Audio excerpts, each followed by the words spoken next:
This is The Holographic Universe by Michael Talbot, a remarkable new theory of reality that explains the paranormal abilities of the mind, the latest frontiers of physics, and the unsolved riddles of brain and body.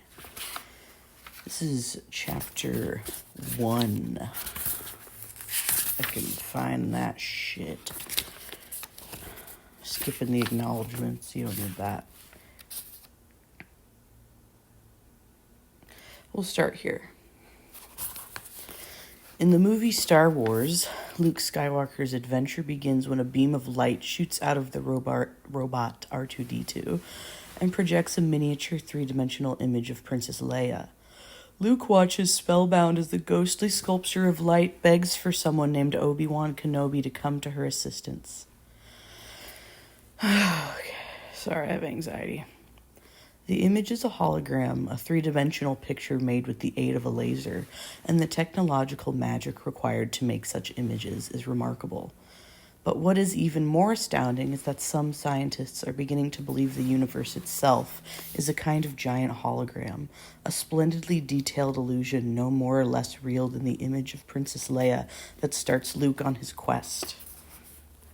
Put another way, there's evidence to suggest that our world and everything in it, from snowflakes to maple trees to falling stars and spinning electrons, are also only ghostly images, projections from a level of reality so beyond our own, it is literally beyond both space and time.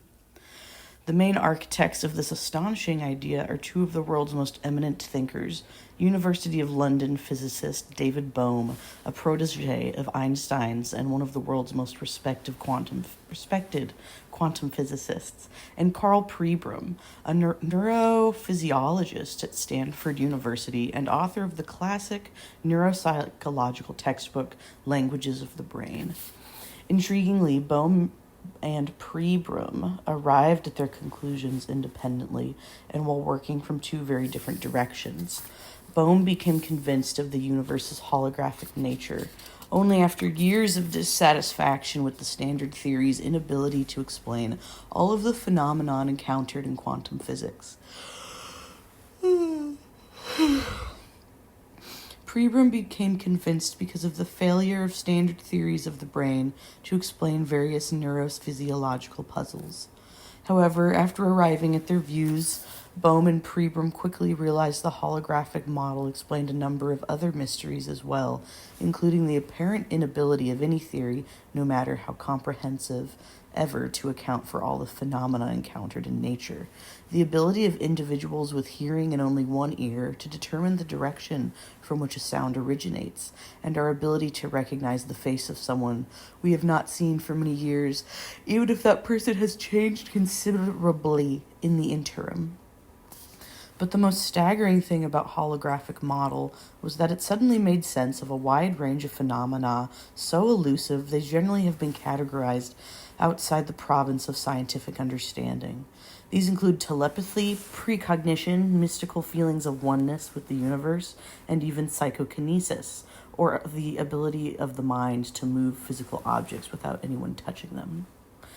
Indeed, it quickly became apparent to the ever-growing number of scientists who reading makes me tired, who came to embrace the holographic model, that it helped explain virtually all paranormal and mystical experiences. And in the last half dozen years or so, it has continued to galvanize researchers and shed light on an increasing number of previously inexplicable phenomena. For example, in 1980, University of Connecticut psychologist Dr. Kenneth Ring proposed that near-death experiences could be explained by the holographic model. Ring, who is president of the International Association of Near-Death Studies, believes such experiences, as well as death itself, are really nothing more than the shifting of a person's consciousness from one level of the hologram of reality to another. In 1985, Dr. Stanislav Grof, chief of psychiatric research at the Maryland Psychiatric Research Center and an assistant professor of psychiatry at the Johns Hopkins University School of Medicine, published a book in which he concluded that existing neurophysiological models of the brain are inadequate and only a holographic model can explain such things as archetypal experiences, encounters with the collective unconscious, and other unusual phenomena experienced during altered states of consciousness.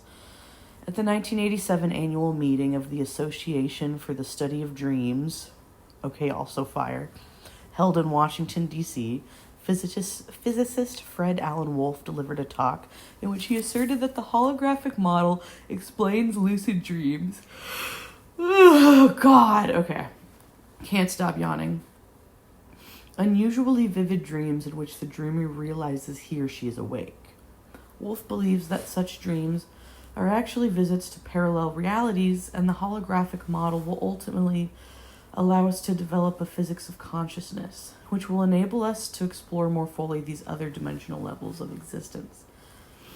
In 1987, a book entitled Synchronicity, The Bridge Between Matter and Mind, Dr. F. David Peat, Ray Peat? A physicist at Queen's University in Canada, asserted that synchronicities, coincidences that are so unusual and so psychologically meaningful they don't seem to be the result of chance alone, can be explained by the holographic model. Pete believes such coincidences are actually flaws in the fabric of reality. They reveal that our thought processes are much more intimately connected to the physical world than has been hitherto suspected. These are only a few of the thought-provoking ideas that will be explored in this book. Many of these ideas are extremely controversial. Indeed, the holographic model itself is highly controversial and is by no means accepted by a majority of scientists. Nonetheless, and as we shall see, many important and impressive thinkers do support it and believe it may be the most accurate picture of reality we have to date. The holographic model has also received some dramatic experimental support. In the field of neurophysiology, numerous studies have corroborated Pribram's various predictions about the holographic nature of memory and perception.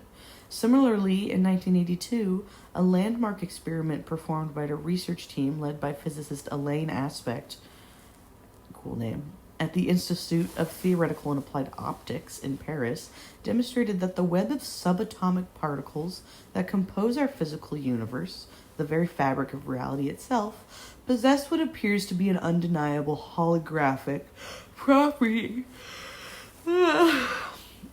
These findings will also be discussed in the book. In addition to the experimental evidence, several other things add weight to the holographic hypothesis.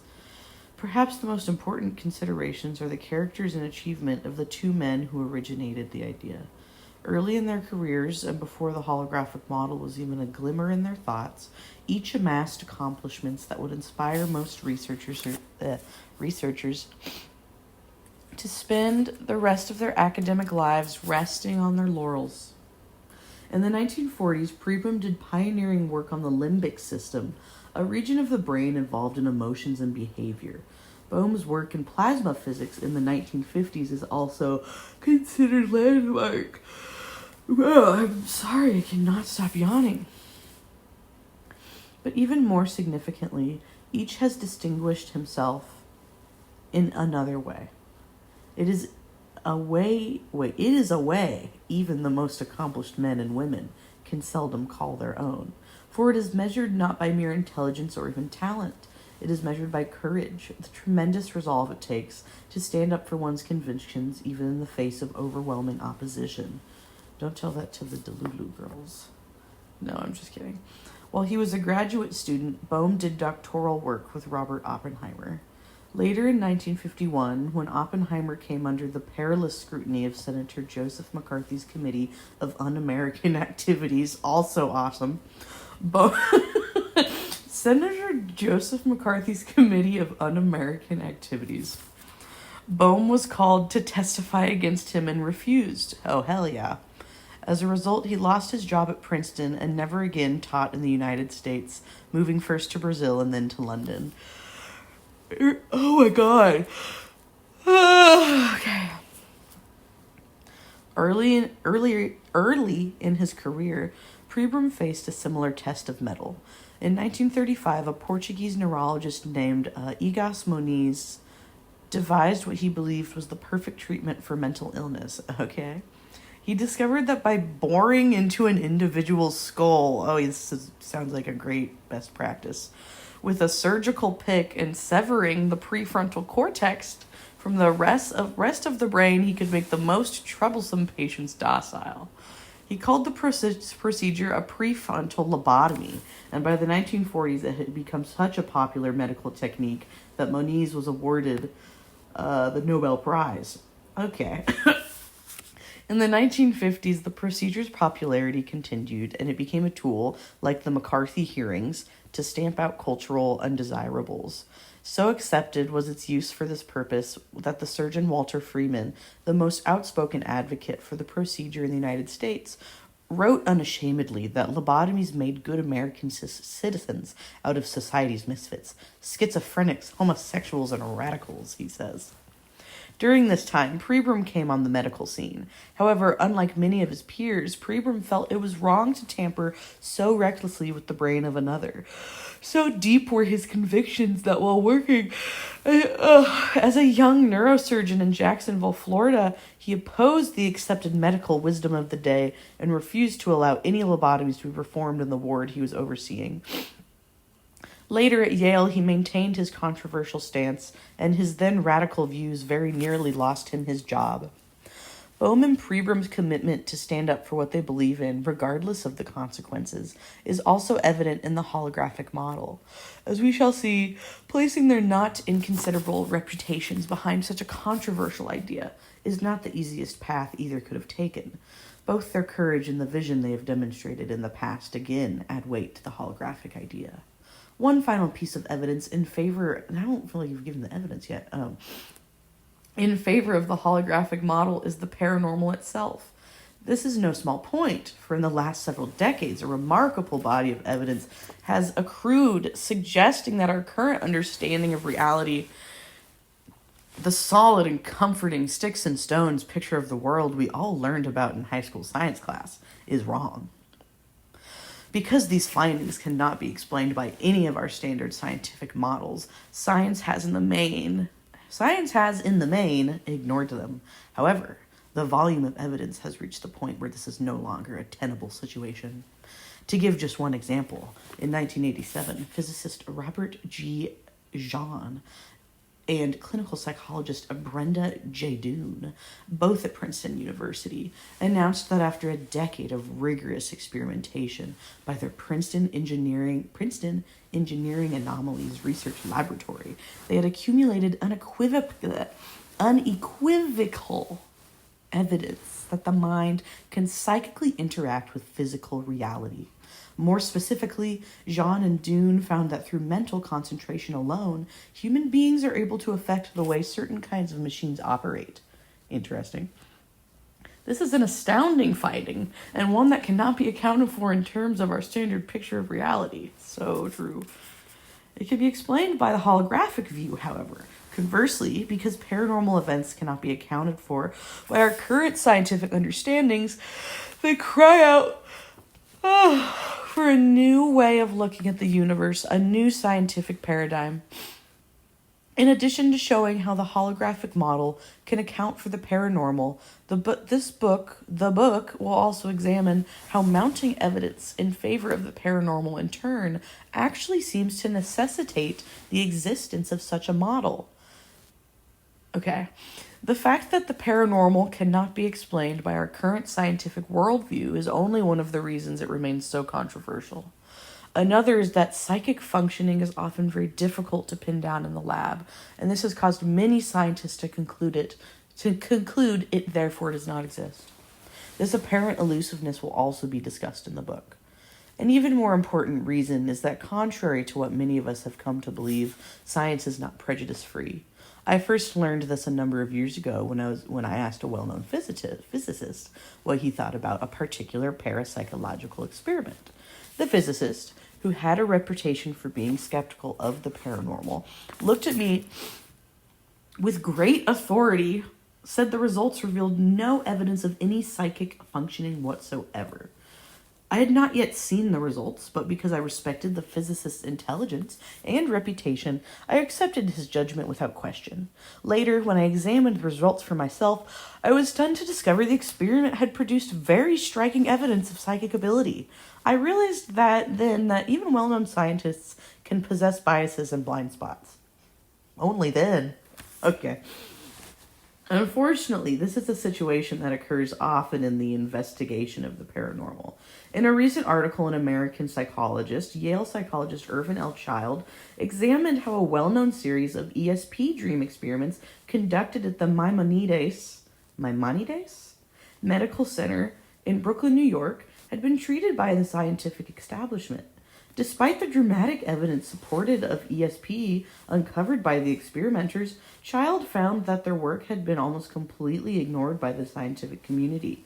Even more distressing, in the handful of scientific publications that had bothered to comment on the experiments, he found the research had been so severely distorted, its importance was completely obscured. How is this possible? One reason is science is not always as objective as we would like to believe. We view scientists with a bit of awe, and when they tell us something, we are convinced it must be true. We forget they are only human and subject to the same religion, philosophical, and cultural prejudices as the rest of us. This is unfortunate, for as this book will show, there is a great deal of evidence that the universe encompasses considerably more than our current worldview allows. But why is science so resistant to the paranormal in particular? This is a more difficult question. In commenting on the resistance he experienced to his own unorthodox views on health,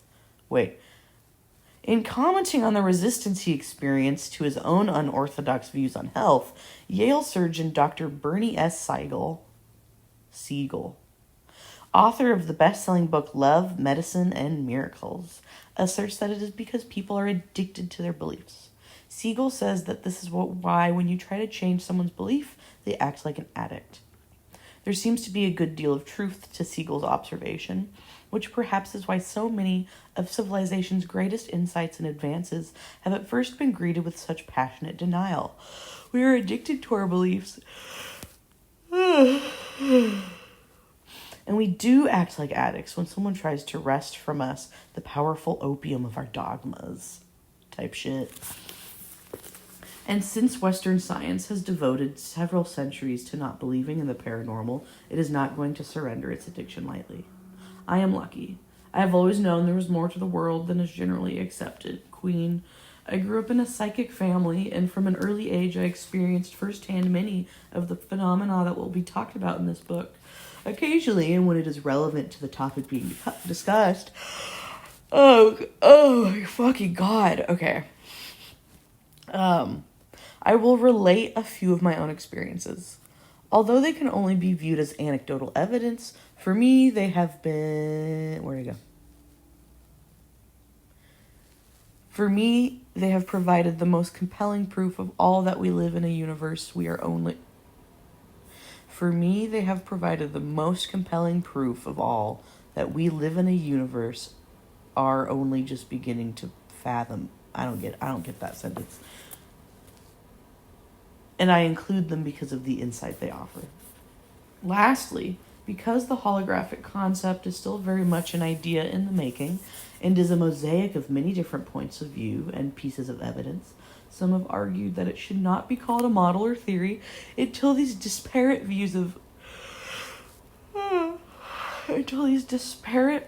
points of view are integrated into a more unified whole. As a result, some researchers refer to the ideas as the holographic paradigm. Others prefer holographic analogy, holographic metaphor, and so on. In this book, and for the sake of diversity, I have employed all of these expressions, including holographic model and holographic theory, but do not mean to imply that the holographic idea has achieved the status of a model or theory in the strictest sense of these terms. In this same vein, it is important to note that although Bohm and Pribram are the originators of the holographic idea, they do not embrace all of the views and conclusions put forward in this book. Rather, this is a book that looks not only at Bohm and Pribram's theories, but at the ideas and conclusions of numerous researchers who have been influenced by the holographic model and who have interpreted it in their own sometimes controversial ways. Throughout this book, I also discuss various ideas from quantum physics, the branch of physics that studies subatomic particles, electrons, protons, and so on.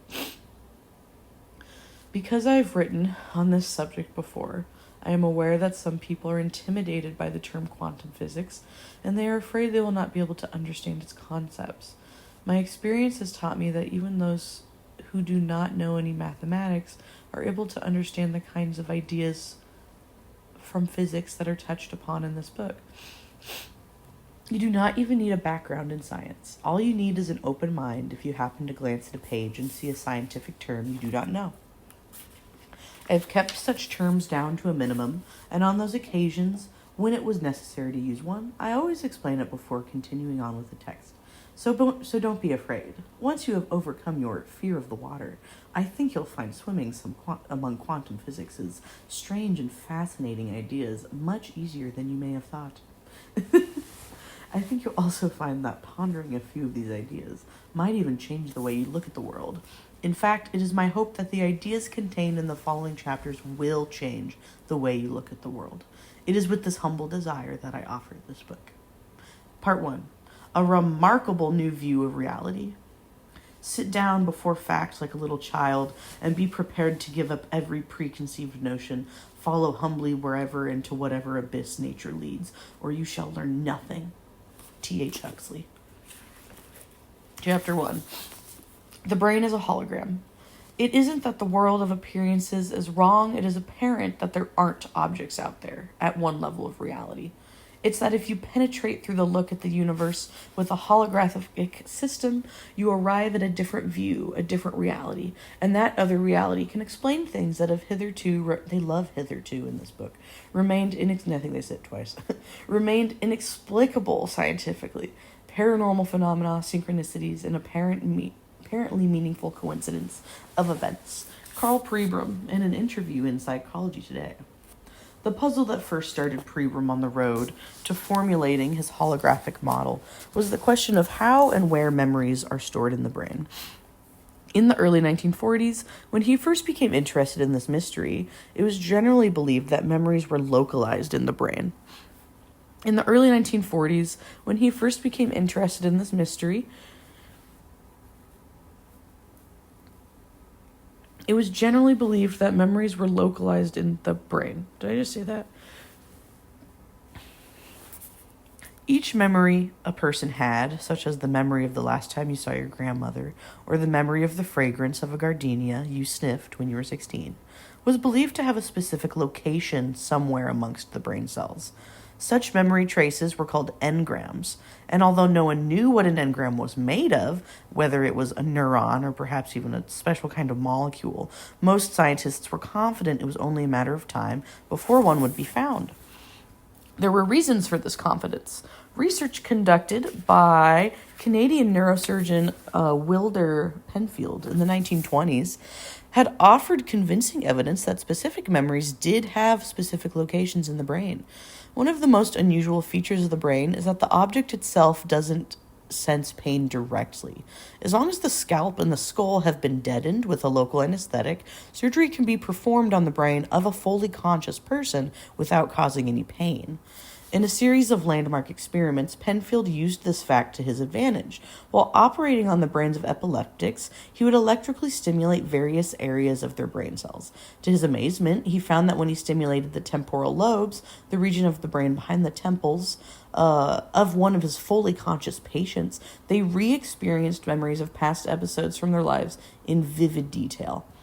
One man suddenly relived a conversation he had had with friends in South Africa. A boy heard his mother talking on the telephone, and after several touches from Penfield's electrode, was able to repeat her entire conversation. A woman found herself in her kitchen and could hear her son playing outside. Even when Penfield tried to mislead his patients by patients by telling them he was stimulating a different area when he was not, he found that when he touched the same spot, it always evoked the same memory. In this book, The Mystery of the Mind, published in 1975, just shortly before his death, he wrote, "It was evident at once that these were not dreams. They were electrical activations of the sequential record of consciousness, a record that had been laid down during the patient's earlier experience. The patient relived all that he had been aware of in that earlier period of time as in a moving picture flashback." From his research, Penfield concluded that everything we have ever experienced is recorded in our brain, from every stranger's face we have glanced at in a crowd to every spider web we gazed at as a child. That's going to make me cry. He reasoned that this was why memories of so many insignificant events kept cropping up in his sampling. If our memory is a complete record of even the most mundane of our day-to-day experiences, it is reasonable to assume that dipping randomly into such a massive chronicle would produce a good deal of trifling information. As a young neurosurgery resident, Pribram had no reason to doubt Penfield's engram theory, but then something happened that was to change his thinking forever. In 1946, he went to work with the great neuropsychologist Carl Lashley at the Yerkes Laboratory of Primate Biology, then in Orange Park, Florida. For over 30 years, Lashley had been involved in his own ongoing search for the elusive mechanisms responsible for memory, and there Pribram was able to witness the fruits of Lashley's labors firsthand. What was startling was that not only had Lashley failed to produce any evidence of the engram, but his research actually seemed to pull the rug out from under all of Penfield's findings. Well, shit. Okay.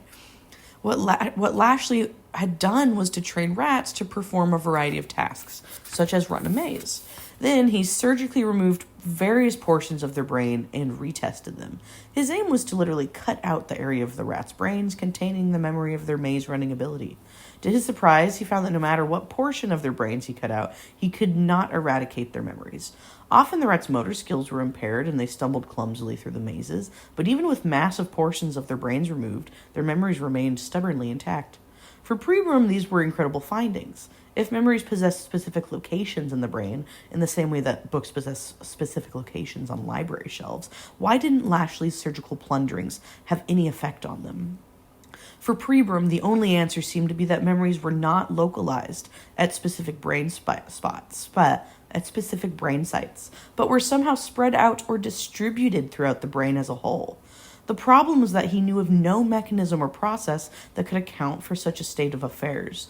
Lashley was even less certain and later wrote, "I sometimes feel, in reviewing the evidence on the localization of the memory trace, that the necessary conclusion is that learning just is not possible at all.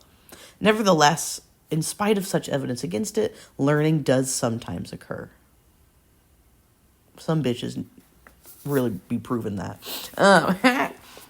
In 1948, Pribram was offered a position at Yale, and before leaving, he helped write up 30 years of Lashley's monumental research. The breakthrough. At Yale, Pribram continued to ponder the idea that memories were distributed throughout the brain, and the more he thought about it, the more convinced he became. After all, patients who had had portions of their brains removed for medical reasons never suffered the loss of specific memories. Removal of a large section of the brain might cause a patient's memory to become generally hazy, but no one ever came out of surgery with any selective memory loss. Similarly, individuals who had received head injuries in car collisions and other accidents never forgot half of their family or half of a novel they have read. Even removal of sections of the temporal lobes, the area of the brain that had figured so prominently in Penfield's research, didn't create any gaps in a person's memories. Pribram's thinking was further solidified by his and other researchers' inability to duplicate Penfield's findings when stimulating brains, other than those of epileptics. Even Penfield himself was unable to duplicate his results in non-epileptic patients. Despite the growing evidence that memories were distributed, Pribram was still at a loss as to how the brain might accomplish such a seemingly magical feat. Then, in the mid-1960s, an article he read in Scientific American describing the first construction of a hologram hit him like a thunderbolt. Not only was the concept of holography holography. Holography dazzling, but it provided a solution to the puzzle with which he had been wrestling. To understand why Pribram was so excited, it is necessary to understand a little more about holograms. One of the things that makes holography possible is a phenomenon known as interference. Okay, this is important. This is side note. This is important. If you're not listening, listen now. Interference is the crisscrossing pattern that occurs when two or more waves, such as waves of water, ripple through each other. For example, if you drop a pebble into a pond, it will produce a series of concentric waves that expands outward.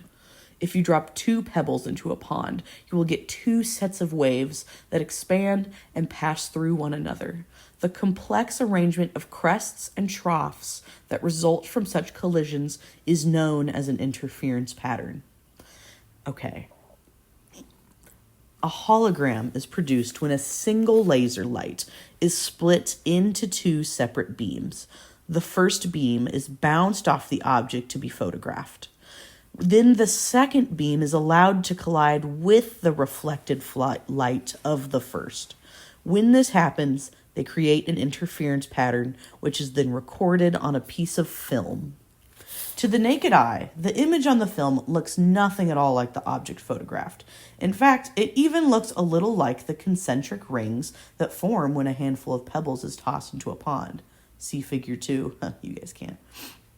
But as soon as another laser beam, or in some instances just a bright light source, is shined through the film, a three-dimensional image of the original object reappears. The three-dimensionality of such images is often eerily convincing. You can actually walk around a holographic projection and view it from different angles as you would a real object. However, if you reach out and try to touch it, your hand will waft right through it and you will discover there's really nothing there. Okay. If you can look at a holographic plate image, I would do that now on your Google. Okay. Three-dimensionality is not the only remarkable aspect of holograms. If a piece of holographic film containing the image of an apple is cut in half and then illuminated by a laser, each half will still be found to contain the entire image of the apple. Even if the halves are divided again and then again, an entire apple can still be reconstructed from each small portion of the film, although the images will get hazier as the portions get smaller. Unlike normal photographs, each small fragment of a piece of holographic film contains all the information recorded in the whole. Think about that.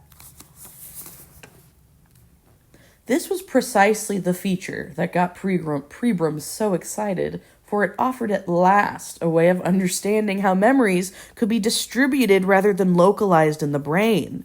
If it was possible for every portion of a piece of holographic film to contain all the information necessary to create the whole image, then it seemed equally possible for every part of the brain to contain all of the information necessary to recall a whole memory. What does this say? It should be noted that this astounding trait is common only to pieces of holographic film whose images are invisible to the naked eye. If you buy a piece of holographic film or an object containing a piece of holographic film in a store and can see a three-dimensional image in it without any special kind of illumination, do not cut it in half. You will only end up with pieces of the original image. Okay, good to know. Okay. Vision also is holographic. We're on to the next section. Memory is not the only thing the brain may process holographically. Another of Lashley's discoveries was that the visual centers of the brain were also surprisingly resistant to surgical excision, even after removing as much as 90% of a rat's visual cortex. That's a lot. The part of the brain that receives and interprets what the eye sees. He found it could still perform tasks requiring complex visual skills. Similarly, research conducted by Pribram revealed that as much as 98% of a cat's optic nerves, poor cat, can be severed without seriously impairing its ability to perform complex visual tasks. Okay.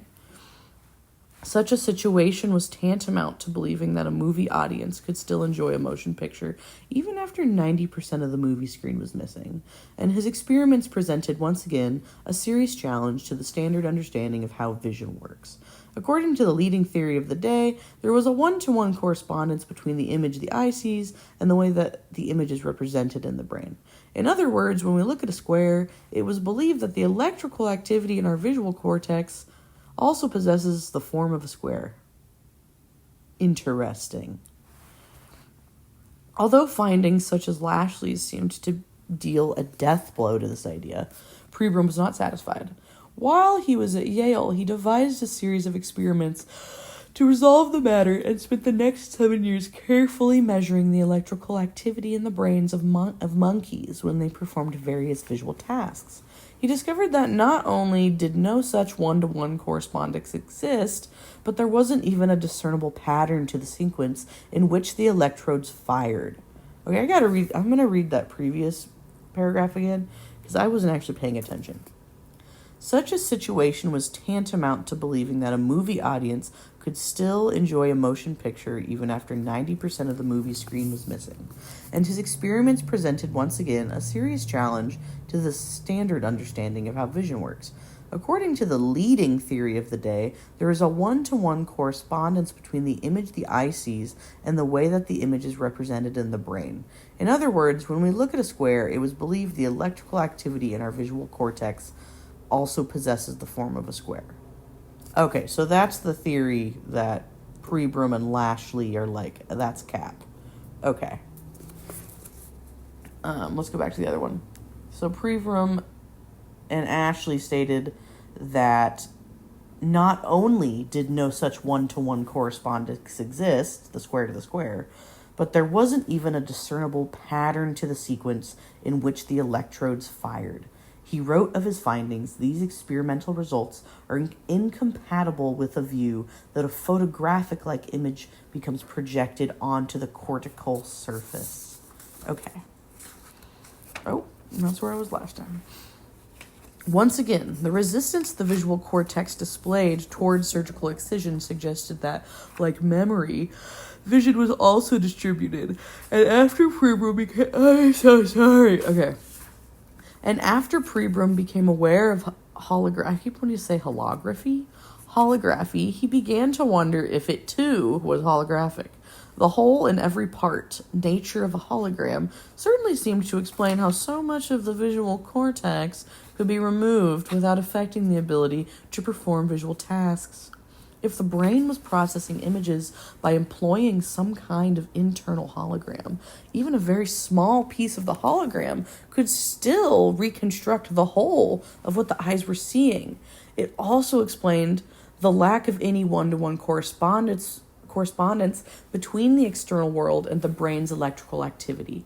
Again, if the brain was using holographic principles to process visual information, there would be no more one-to-one correspondence between electrical activity and the images seen than there was between the meaningless swirl of interference patterns on a piece of holographic film and the image that the film encoded.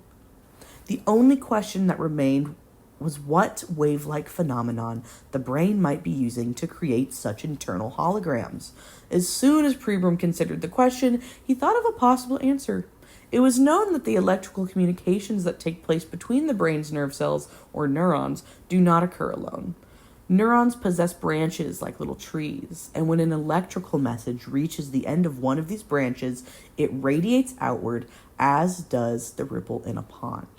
Because neurons are packed together so densely, these expanding ripples of electricity, also a wave-like phenomenon, are constantly crisscrossing one another. Okay, fire. When Pribram remembered this, he realized that they were most assuredly creating an almost endless and kaleidoscopic array of interference patterns. And these in turn might be what give the brain its holographic properties. The hologram was there all the time in the wavefront nature of brain cell connectivity, observed Pribram. We simply hadn't had the wit to realize it. Other puzzles explained by the holographic brain model. Okay, get that yawn out. Okay. I'm stretching now. Okay, all right. Keep it moving. Pribram published his first article on the possible holographic nature of the brain in 1966 and continued to expand and refine his ideas during the next several years. As he did, and as other researchers became aware of his theory, it was quickly realized that the distributed nature of memory and vision is not the only neurophysiological puzzle the holographic model can explain. Okay. I got hiccups. Oh shit. The vastness of our memory. Holography also explains how our brains can store so many memories in so little space. The brilliant Hungarian-born physicist and mathematician John von Neumann, Neumann, once calculated that over the course of the average human lifetime, the brain stores something on the order of 2.8 by 10 to the 20th, whatever that's called, 10 to the 20th, or, I don't know, it's definitely over a trillion, bits of information. This is a staggering amount of information. Right. And the brain researchers have long struggled to come up with a mechanism that explains such a vast capability. Interestingly, holograms also possess a fantastic capacity for information storage. By changing the angle at which the two lasers strike a piece of photographic film, it's possible to record many different images on the same surface. Any image thus recorded can be retrieved simply by illuminating the film with a laser beam possessing the same angle as the original two beams. By employing this method, researchers have calculated that a 1-inch square of film can store the same amount of information in 50 Bibles. I don't think a Bible is a good unit of measurement, but maybe that just shows my cultural lacking. Our ability to both recall and forget. Pieces of holographic film containing multiple images, such as those described above, also provide a way of understanding our ability to both recall and forget. When such a piece of film is held in a laser beam and tilted back and forth, the various images it contains appear and disappear in a glittering stream. It has been suggested that our ability to remember is analogous to shining a laser beam on such a piece of film and calling up a particular image. Similarly, when we are unable to recall something, this may be equivalent to shining various beams on a piece of multiple image film, but failing to find the right angle to call up the image slash memory for which we are researching. We are searching. Next section, associative memory. In Proust's Swan's Way, I don't know. The book is called Swan's Way. Wait a minute. Okay, never mind. A sip of tea and a bite of a small scallop-shaped cake known as Petite Madeleine, I don't know, caused the narrator to find himself suddenly flooded with the memories from his past. At first he is puzzled, but then slowly, after much effort on his part, he remembers that his aunt used to give him tea and madeleines when he was a little boy, and it is this association that has stirred his memory. We have all had similar experiences, a whiff of a particular food being prepared, or a glimpse of some long-forgotten object that suddenly evokes some scene out of our past. The holographic idea offers a further analogy for the associative tendencies of memory. This is illustrated by yet another kind of holographic recording technique. First, the light of a single laser beam is bounced off two objects simultaneously, say an easy chair and a smoking pipe. The light bounced off each object is then allowed to collide, and the resulting interference pattern is captured on film. Then, whenever the easy chair is illuminated with laser light and the light that reflects off the easy chair is passed through the film, a three-dimensional image of the pipe will appear. Conversely, whenever the same is done with the pipe, a hologram of the easy chair appears. Wait, what? Okay, I'm reading that one again. The holographic... I'm reading this again. says, I get it, but I don't. He's talking about the Madeline and the tea, floods the guy's memories of his past. Okay, we have all had similar experiences. A whiff of a particular food being prepared, or a glimpse of some long-forgotten object that suddenly evokes some scene out of our past. The holographic idea offers a further analogy for the associative tendencies of memory. Okay, this is illustrated by yet another kind of holographic recording technique. First, the light of a single laser beam is bounced off two objects simultaneously, say an easy chair and a smoking pipe. The light bounced off each object is then allowed to collide, and the resulting interference pattern is captured on film. Okay, I get it. Then, whenever the easy chair is illuminated with laser light, and the light that reflects off the easy chair is passed through the film, a three-dimensional image of the pipe will appear. Okay. Conversely, whenever the same is done with the pipe, a hologram of the easy chair appears. So, if our brain functions holographically, a similar process may be responsible for the way certain objects evoke specific memories from our past. I mean, it makes sense. In theory. Our ability to recognize familiar things. At first glance, our ability to recognize familiar things may not seem so unusual, but brain researchers have long realized it is quite a complex ability.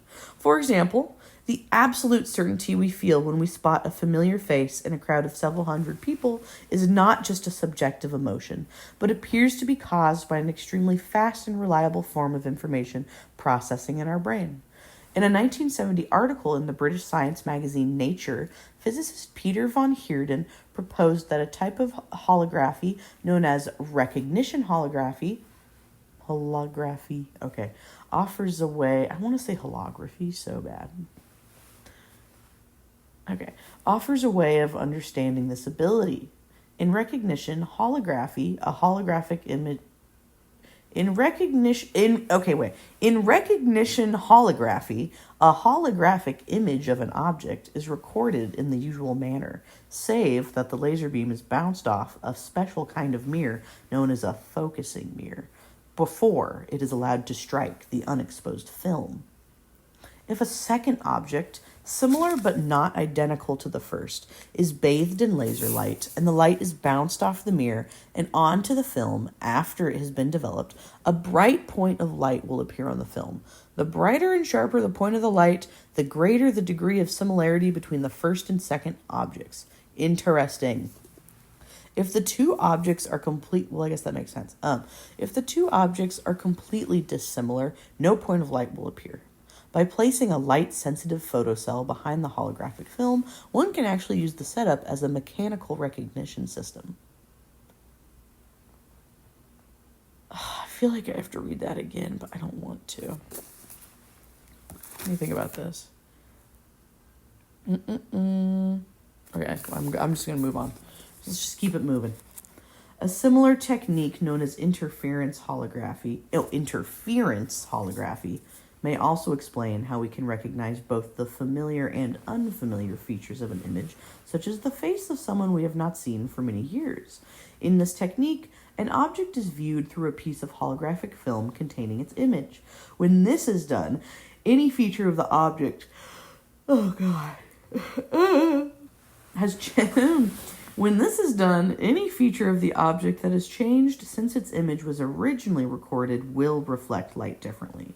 Any individual looking through the film is instantly aware of both how the object has changed and how it has remained the same. The technique is so sensitive that even the pressure of a finger on a block of granite shows up immediately, and the process has been found to have practical applications in materials testing industry. Okay. Photographic memory. In 1972, Harvard Vision researchers what page are we on? Okay, we're going to go to 30. In 1972, Harvard Vision researchers Daniel Pollan and Michael Trachtenberg proposed that the holographic brain theory may explain why people possess photographic memories, also known as eidetic memories. Eidetic memories? EIDETIC memories. Typically, individuals with photographic memories will spend a few moments scanning the scene they wish to memorize. When they want to see the scene again, they project a mental image of it, either with their eyes closed or as they gaze at a blank wall or screen. In a study of one such individual, a Harvard art history professor named Elizabeth, Pollen and Trachtenberg found that the mental images she projected were so real to her that when she read an image off a page from Goethe's Faust, her eyes moved as if she were reading a real page. Okay, photographic memory. Okay. Oh, photographic memory, eidetic memories. Okay. Nothing that the image stored in a fragment of holographic film gets hazier. Noting that the image stored in a fragment of holographic film gets hazier as the fragment gets smaller, Pollen and Trachtenberg suggest that perhaps such individuals have more vivid memories because they somehow have access to very large regions of their memory holograms. Conversely, perhaps most of us have memories that are much less vivid because our access is limited to smaller regions of the memory holograms. Intriguing. The transference of learned skills. Pribram believes the holographic model also sheds light on our ability to transfer learned skills from one part of our body to another. As you sit reading this book, take a moment and trace your first name in the air with your left elbow. Okay. You'll probably discover that this is a relatively easy thing to do, and yet in all likelihood it is something you have never done before. It may not seem a surprising ability to you, but in the classic view that various areas of the brain, such as the area controlling the movements of the elbow, are hardwired or able to perform tasks only after repetitive learning is caused the proper neural connections to become established between brain cells, this is something of a puzzle. Pribram points out that the problem becomes much more tractable if the brain were to convert all of its memories, including memories of learned abilities such as writing, into a language of interfering waveforms. Such a brain would be much more flexible and could shift its stored information around with the same ease that a skilled pianist transposes a song from one musical key to another. This same flexibility may also explain how we are able to recognize a familiar face regardless of the angle from which we are viewing it. Again, once the brain has memorized a face or any other object or scene and converted it into a language of waveforms, it can, in a sense, tumble this internal hologram around and examine it from any perspective that it wants. Phantom limb sensations and how we construct a world out there. Okay, cool. To most of us, it is obvious that our feelings of love, hunger, anger, and so on are our internal realities, and the sound of an orchestra playing, the heat of the sun, the smell of bread baking, and so on are external realities. But it is not so clear how our brains enable us to distinguish between the two. For example, so true for not true enough for some people. For example, Pribram points out that when we look at a person, the image of the person is really on the surface of our retinas. Yet we do not perceive the person as being on our retinas. We perceive them as being in the world out there. Similarly, when we stub our toe, we experience the pain in our toe. But the pain is not really in our toe. It is actually a neurophysiological process taking place somewhere in our brain. How then is our brain able to take the multitude of neurophysiological processes that manifest as our experience, all of which are internal, and fool us into thinking that some are internal and some are located beyond the confines of our gray matter? Creating the illusion that things are located where they are not is the quintessential feature of a hologram. Very true. As mentioned, if you look at a hologram, it seems to have extension in space, but if you pass your hand through it, you will discover there's nothing there. Despite what your senses tell you, no instrument will pick up the presence of any abnormal energy or substance where the hologram appears to be hovering. This is because a hologram is a virtual image, an image that appears to be where it is not, and possesses no more extension in space than does the three-dimensional image you see of yourself when you look in a mirror. Just as the image in the mirror is located in the silvering on the mirror's back surface, the actual location of a hologram is always in the photographic emulsion on the surface of the film recording it. Further evidence that the brain is able to fool us into thinking that inner processes are located outside the body comes from the Nobel Prize-winning physiologist Georges von Bekessy. I don't know. In a series of experiments conducted in the late 1960s, Bekessy, that's what I'm saying. Bekessy placed vibrators on the knees of blindfolded test subjects. Then he varied the rates at which the instruments vibrated. By doing so, he discovered that he could make his test subjects experience the sensation that a point source of vibration was jumping from one knee to the other. He found that he could even make his subjects feel the point source of vibration in the space between their knees. In short, he demonstrated that humans have the ability to seemingly experience sensation in spatial locations where they have absolutely no sense receptors. Right? Done that a few times. I don't know what I mean by that. Pribram believes that Bekessy's work is compatible with the holographic view and sheds additional light on how interfering wave fronts, or in Bekessy's case, interfering sources of physical vibration, enable the brain to localize some of its experiences beyond the physical boundaries of the body. He feels this process might also explain the phantom limb phenomenon, or the sensation experienced by some amputees that a missing arm or leg is still present. Such individuals often feel eerily realistic cramps, pains, and tinglings in these phantom appendages, but maybe what they are experiencing is the holographic memory of the limb that is still recorded in the interference patterns in their brains. Alright, next section. How long is this chapter? Oh, alright, we're going to finish the chapter. A few more pages. Now we're cooking. How long has it been? I can't believe I've been reading for almost an hour. Incredible. Experimental support for the holographic brain. For Pribram, the many similarities between brains and holograms were tantalizing, but he knew his theory didn't mean anything unless it was backed up by much more solid evidence. One researcher who provided such evidence was Indiana University biologist Paul Piech.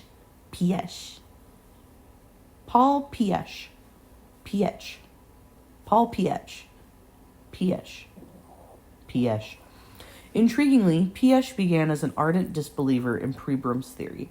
He was especially skeptical of Pribram's claims that memories do not possess any specific location in the brain. To prove Pribram wrong, Piech devised a series of experiments, and as the test subjects of his experiments, he chose salamanders. In previous studies, he had discovered that he could remove the brain of a salamander without killing it, and although it remained in a stupor, as long as its brain was missing, its behavior In previous studies, he had discovered that he could remove the brain of a salamander without killing it, and although it remained in a stupor, as long as its brain was missing, its behavior completely returned to normal as soon as its brain was restored. Okay. Piech reasoned that if a salamander's feeding behavior is not confined to any specific location in the brain, then it should not matter how its brain is positioned in its head. If it did matter, Pribram's theory would be disproven. I don't get how that disproves it, but I'll read more. He then flip-flopped the left and right hemispheres of a salamander's brain, but to his dismay, as soon as it recovered, the salamander quickly resumed normal feeding. Oh, okay, right. So he's saying that flipping the hemispheres should have changed the feeding patterns, but it did not. Okay, right, because Pribram says it doesn't matter how the brain is placed. Okay, totally. He took another salamander and turned its brain upside down. When it recovered too, fed normally. Growing increasingly frustrated, he decided to resort to more drastic measures. In a series of over 700 operations, bro was locked in. He sliced, flipped, shuffled, subtracted, and even minced the brains of his hapless subjects. But always when he replaced what was left of their brains, their behavior returned to normal. These findings and others turned Piesch into a believer and attracted enough attention that his research became the subject of a segment on the television show 60 Minutes. Okay. He writes about this experience as well as giving detailed accounts of his experiments in his insightful book, Shuffle Brain. It's hilarious. Oh, now we're getting into it. The mathematical language of the hologram. Well, the theories that enabled the development of the hologram were first formulated in 1947 by Dennis Gabor,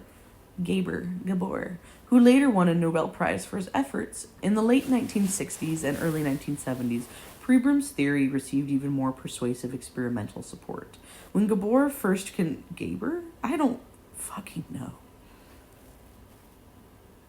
When Gabor first conceived the idea of a holography. When Gabor first received the idea of holography, he wasn't thinking about lasers. His goal was to improve the electron microscope, then a primitive and imperfect device. His approach was a mathematical one, and the mathematics he used was a type of calculus invented by an 18th century Frenchman named Jean Biget Fourier.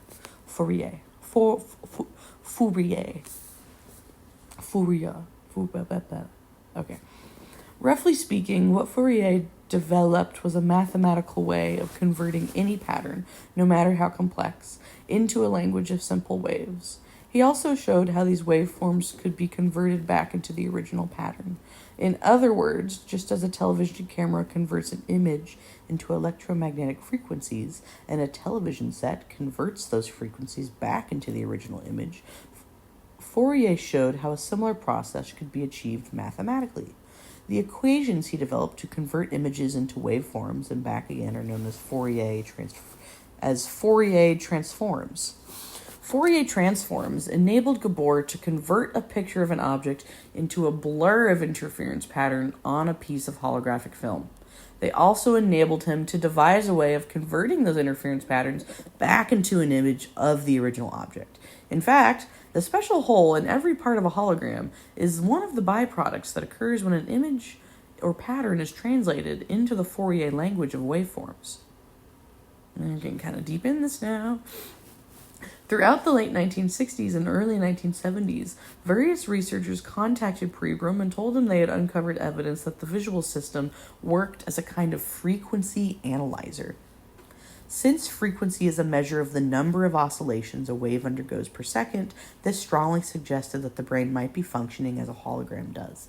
But it wasn't until 1979 that Berkeley neurophysiologists Russell and Karen Devaloy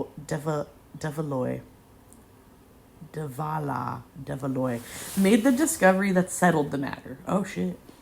Research in the 1960s had shown that each brain cell in the visual cortex is geared to respond to a different pattern. Some brain cells fire when the eyes see a horizontal line. Horizontal line. Others fire when the eyes sees a vertical line, and so on.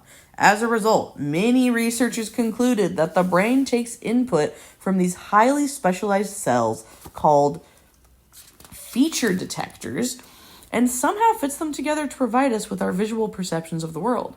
Despite the popularity of this view, the Devaloises felt it was only a partial truth. To test their assumption, they used Fourier's equations to convert plaid and checkerboard patterns into simple waveforms. Then they tested to see how the brain cells in the visual cortex responded to these new waveform images. What they found was that the brain cells responded not to the original patterns, but to the Fourier translations of the patterns.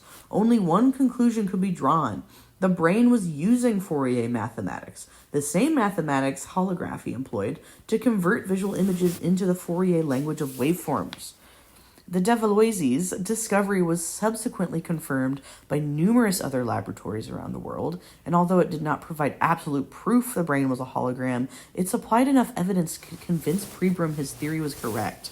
Spurred on by the idea that the visual cortex was responding not to patterns, but to the frequencies of various waveforms, he began to reassess the role frequency played in other senses. It didn't take long for him to realize that the importance of this role had perhaps been overlooked by 20th century scientists. Over a century before the de Valois's discovery, the German physiologist and physicist Hermann von Helmholtz, oh, of course I don't struggle with that one, had shown that the ear was a frequency analyzer. More recent research, this reminds me of a dream I had. I'll talk about that later. More recent research revealed that our sense of smell seems to be based on what are called osmic frequencies. I'll look that up later. Bekisi's work had clearly demonstrated that our skin is sensitive to the frequencies of vibration, and he even produced some evidence that taste may involve frequency analysis. Interestingly, Bekisi also discovered that the mathematical equations that enabled him to predict how his subjects would respond to various frequencies of vibration were also of the Fourier genre. The dancer is a waveform. What's that? Are we human or are we dancer? But perhaps the most startling finding Pribram uncovered was Russian scientist Nikolai Bernstein's discovery that even our physical movements may be encoded in our brains in a language of Fourier waveforms. In the 1930s, Bernstein dressed people in black leotards and painted white dots on their elbows and other joints. Then he placed them against black backgrounds and took movies of them doing various physical activities such as dancing, walking, jumping, hammering, and typing. I'm so sorry you had to hear that. When he developed the film, only the white dots appeared, moving up and down and across the screen in various complex and flowing movements.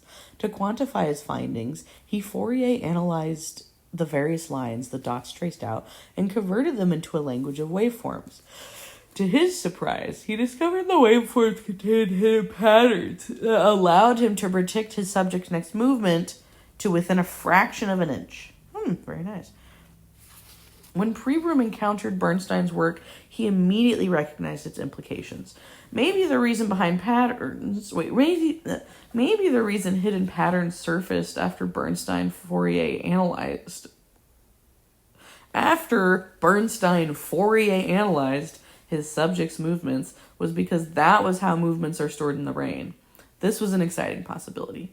For if the brain analyzed movements by breaking them down into their frequency components, it explained the rapidity with which we learn many complex physical tasks.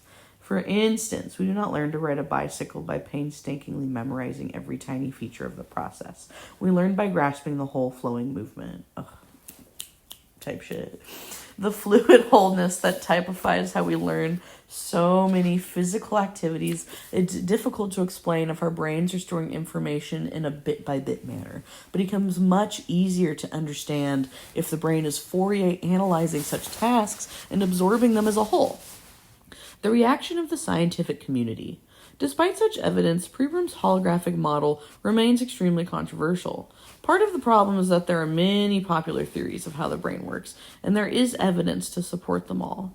Some researchers believe the distributed nature of memory can be explained by the ebb and flow of various brain chemicals. Others hold that electrical fluctuations among large groups of neurons can account for the memory and learning. Each school of thought has its ardent supporters, and it is probably safe to say that most scientists remain unpersuaded by Pribram's arguments. For example, neuropsychologist Frank Wood of the Bowman Gray School of Medicine in Winston-Salem, North Carolina, feels that there are precious few experimental findings for which holography is the necessary or even preferable explanation. Pribram is puzzled by statements such as Wood's encounters by noting that he currently has a book in press with well over 500 references to such data. Real as fuck. Other researchers agree with Pribram. Dr. Larry Dosey, former chief of staff at Medical City Dallas Hospital, admits that Pribram's theory challenges many long-held assumptions about the brain, but points out that many specialists in brain function are attracted to the idea, if for no other reason than the glaring inadequacies of the present orthodox views. Neurologist Richard Restock author of the PBS series The Brain, shares Dosey's opinion. He notes that in spite of overwhelming evidence that human abilities are holistically dispersed throughout the brain, most researchers continue to cling to the idea that function can be located in the brain in the same way that cities can be located in the brain in the same way that cities can be located on a map. Rostock believes that theories based on this premise are not only oversimplistic, but actually function as conceptual straitjackets, okay, that keep us from recognizing the brain. Keep us from understanding the brain's true complexities. He feels that a hologram is not only possible, but at this moment represents probably our best model for brain functioning. Okay, we're so close, guys. Pribram encounters Bohm. Oh, it is about to heat up. As for Pribram, by the 1970s, enough evidence had accumulated to convince him his theory was correct. In addition, he had taken his ideas into the laboratory and discovered that single neurons in the motor cortex respond selectively, to a limited bandwidth of frequencies, a finding that further supported his conclusions. The question that began to bother him was, if the picture of reality in our brains is not a picture at all, but a hologram, what is it a hologram of? Type shit. The dilemma posed by this question is analogous to taking a Polaroid picture of a group of people sitting around a table, and after the picture develops, finding that instead of people, there are only blurry clouds of interference patterns positioned around the table. In both cases, one could rightfully ask, which is the true reality, the seemingly objective world experienced by the observer/photographer, or the blur of interference patterns recorded by the camera/the brain? Oh my God. Pribram realized that if the holographic brain model was taken to its logical conclusions, it opened the door on the possibility that objective reality, the world of coffee cups,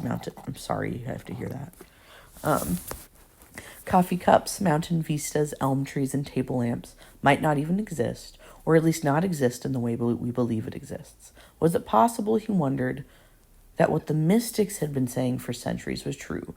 Reality was Maya, an illusion, and what was out there was really a vast resonating symphony of waveforms, a frequency domain, that's a good band name, frequency domain, that was transformed into the world as we know it only after it entered our senses.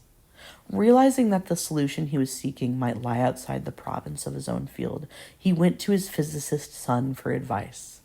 His son recommended he look into the work of a physicist named David Bohm. When Pribram did, he was electrified. He not only found the answer to his question, but also discovered that according to Bohm, the entire universe was a hologram. All right. Tune in next week for Chapter 2, players.